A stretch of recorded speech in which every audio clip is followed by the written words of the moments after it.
آج کی آیت، تو رشوت نہ لینا کیونکہ رشوت بناؤں کو اندھا کر دیتی ہے اور صادقوں کی باتوں کو پلٹ دیتی ہے۔ خروج 23 باب 8ویں آیت۔ عزیزو، چھوٹا داؤد اکثر اپنے باغ کو مٹی میں مختلف سبزیوں کے بیج لگاتے دیکھتا۔ باپ نے اسے بتایا، بیٹا چند دنوں بعد اس بیج سے چھوٹے پودے اگیں گے۔ اب داؤد کو بڑا تجسس تھا، وہ ہر روز کھیتی کا جائزہ لیتا۔ آخر چند دنوں بعد اس نے مٹی سے پھوٹتے چھوٹے پودے دیکھے۔ ایک دن نہ جانے کہاں سے داؤد نے بکری کی مینگنے اکٹھی کی اور آ کر مٹی میں لگا دی۔ باپ نے پوچھا، بیٹا کیا کر رہے ہو؟ داؤد نے بڑی معصومیت سے کہا، بابا میں بھی بکری کی مینگنوں کے بیج لگا رہا ہوں، کچھ دنوں کے بعد دیکھنا ان میں سے بکریاں اگیں گی۔ باپ اپنے بیٹی کی معصومیت پر مسکرائے بنا نہ رہ سکا۔ عزیزو، ادھر انسان اور خدا کے ملاپ اور رفاقت کی دشمنی میں جب ابلیس نے بنی نوع انسان کے دل کی کھیتی میں گناہ کا بیج لگایا تو اسے بخوبی اندازہ تھا کہ اس سے پیدا ہونے والی فصل کیسی ہوگی، اور پھر بالکل ویسا ہی ہوا۔ گناہ سے ایسی بدی کی فصل پیدا ہوئی جس کے باعث نسل انسانی مکمل طور پر تباہی اور بربادی کا شکار ہو گئی اور گمراہی کے راستے پر چل نکلی۔ انہی میں رشوت ایک ایسا پھل تھا جو بظاہر خوشنما پر اصل میں وہ ایک ایسا ناسور بنا جو معاشرے میں تیزی سے پھیلنے لگا۔ عزیزو، رشوت ایک ایسا سحر ہے جو اچھے اچھوں کو بھی اپنا اسیر بنا لیتی ہے، عقل کو تباہ کرتی اور بناؤں کو اندھا کر دیتی ہے۔ اسی رشوت سے اور بہت سی برائیاں جنم لیتی ہیں، یوں معاشرہ انتشار کا شکار ہوتا چلا جاتا ہے۔ عزیزو، ذرا سوچئے، خالق خدا نے ہم انسانوں کے لیے ایسے جہان کی آرزو کی تھی کیا؟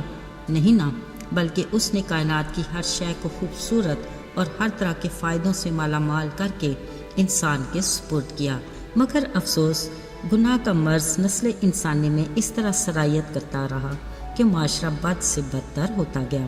ایسے میں خالق خدا کو مداخلت کرنا ہی پڑی۔ یوں بھی نبیوں کی پیشن گوئیوں کا وقت بھی قریب آتا جا رہا تھا۔ پھر ایک دن خدا کا کلام زکریا کے بیٹے یحونا پر نازل ہوا اور وہ یردن کے گردا گرد جا کر گناہوں کی معافی کے لیے توبہ کے بپتسمہ کی منادی کرنے لگا، جیسا یسایہ نبی کی کتاب میں لکھا تھا کہ بیابان میں پکارنے والے کی آواز آتی ہے کہ خداوند کی راہ تیار کرو اور اس کے راستے سیدھے بناؤ۔ ہر ایک گھاٹی بھر دی جائے گی اور ہر ایک پہاڑ اور ٹیلا نیچا کیا جائے گا، جو ٹیڑھا ہے وہ سیدھا اور جو اونچا ہے ہموار راستہ بنے گا، اور ہر بشر خدا کی نجات دیکھے گا۔ جب لوگوں نے یہ سنا تو بپتسمہ لینے کے لیے یحونا کے پاس آنے لگے۔ عزیزو، یحونا نے انہیں برملا کہا، اے سام کے بچوں، تمہیں کس نے جتایا کہ آنے والے غضب سے بھاگو؟ بس توبہ کے موافق پھل لاؤ اور یہ کہنا چھوڑ دو کہ ابراہیم تمہارا باپ ہے۔ دیکھو، اب درختوں کی جڑ پر کلہاڑا رکھا ہے، بس جو درخت اچھا پھل نہیں لاتا وہ کاٹا اور آگ میں ڈالا جاتا ہے۔ یہ سنتے پریشان حال لوگ یحونا سے پوچھنے لگے، پھر ہم کیا کریں؟ اس نے کہا، جس کے پاس 2 کرتے ہیں وہ جس کے پاس نہ ہو بانٹ دیں، اور یہ بھی کہ جس کے پاس ضرورت سے زیادہ کھانا ہو وہ بھی ایسا ہی کرے۔ پھر جب محصول لینے والے بپتسمہ لینے آئے، پوچھا، آئے استاد ہمیں بھی بتا، ہم کیا کریں؟ اس نے انہیں کہا، جو تمہارے لیے مقرر ہے اس سے زیادہ نہ لینا۔ اسی طرح سپاہیوں نے بھی آ کر پوچھا۔ یحونا نے ان سے بھی کہا، کسی پر ظلم نہ کرو اور نہ کسی سے ناحق کچھ لو، اور اپنی تنخواہ پر کفایت کرو۔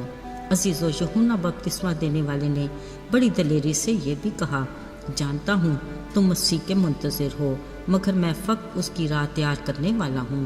میں تمہیں پانی سے بپتسمہ دیتا ہوں، مگر وہ تمہیں روح القدس کی آگ سے بپتسمہ دے گا۔ یاد رکھو، اس کا چھاج اس کے ہاتھ میں ہے، وہ اپنے کھلیان کو صاف کر کے گیہوں کو اپنے کھتے میں جمع کرے گا اور بھوسے کو اس آگ میں چلائے گا جو بجھنے کی نہیں۔ میرے عزیزو، یحونا کی منادی آج ہمارے لیے بھی خدا کا یہی خاص پیغام ہے۔ یاد رہے، اور بہت سی برائیوں کے ساتھ آج رشوت کا بازار ہمارے معاشرے میں زوروں پر ہے، مگر خداوند کا کلام واضح الفاظ میں تلقین کرتا ہے کہ ضرورت سے زیادہ بھی بانٹ دو، کسی پر ظلم نہ کرو اور نہ ہی کسی سے ناحق کچھ لو، مقررہ ٹیکس لو اور اپنی تنخواہ میں ہی کفایت کرو۔ یعنی خدا کا کلام رشوت جیسی لعنت سے بچنے کی ہدایت دیتا ہے، مگر افسوس آج ہم رشوت کے معاملے میں بہت آگے جا چکے ہیں۔ اب رشوت صرف روپے پیسے تک ہی محدود نہیں، بلکہ نئے دور کے قصے، پلاٹوں، جدید طرز کے گھروں اور قیمتی تحفوں، گاڑیوں اور پس پردہ کہاں کہاں تک جا پہنچے ہیں۔ ساتھیو، یہ ہمارے لیے لمحہ فکریہ ہے۔